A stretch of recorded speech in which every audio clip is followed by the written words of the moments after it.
નવસારી શહેર સ્થિત હોરવાર, ઝવેરી સડક, મોતા બજાર અને ભેસતખાડા જેવા વિસ્તારોમાં રખડતા કૂતરાઓનો આતંક એટલો બધો મચ્યો છે કે ગમે ત્યારે જ કૂતરાઓ કોઈકને બચકા ભરે છે, જેના કારણે અહીંથી લોકોને પસાર થવા માટે ભય લાગે છે, ડર લાગે છે।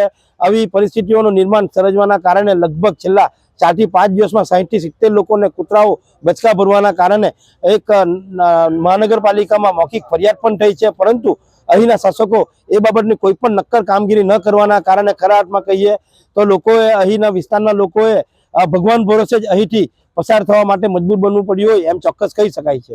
છેલ્લા 2 દિવસમાં મારા હોસ્પિટલમાં 28 માણસોને કૂતરો કરડેલા છે અને બધાને સારવાર આપી છે। કોઈ સિરિયસ વાળા કેસ નહીં દેખાયા અને લોકોને એક સૂચન છે, સલાહ બી છે, જેમ કૂતરો કરડે ને તો તત્કાલ એક સાબુ પાણીથી સાફ કરી નાખે, જેથી એને જંતુ છે, વાયરસ છે ને તો બ્લડમાં મિક્સ નહીં થાય અને એના માટે બેનિફિટ રહેશે કે આગળને જે બીમારી થાય છે રેબીઝ જેને કહીએ ઝાડકવા, એ નહીં થશે। અને પછી હોસ્પિટલમાં આવે તેના માટે એક ઇન્જેક્શન આપતા હોય છે, મહિનામાં 4 ઇન્જેક્શન આપવાના હોય છે।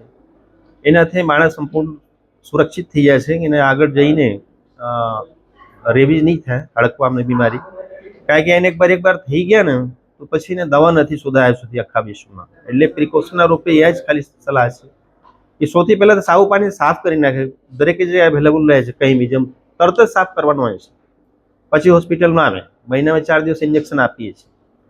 અને લોકોને બચવા માટે જે આપણે સલાહ આપતા હોઈએ છીએ કે ભાઈ હવે કૂતરો તે બી કુદરતી છે, રહસ્ય જીવ છે, તો ફૂલ કોઈ કાપડ ઉપર પહેરે, પેન્ટ ઉપર, શર્ટ ઉપર પહેરે ત્યારે દાંત ઉછે, બાંચી બી જાય છે।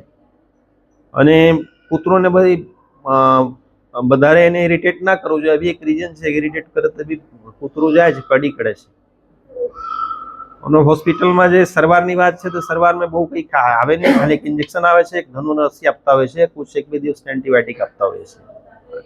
કેટલા કેસો આવ્યા છે? 28 કેસો આવેલા છે 2 દિવસમાં।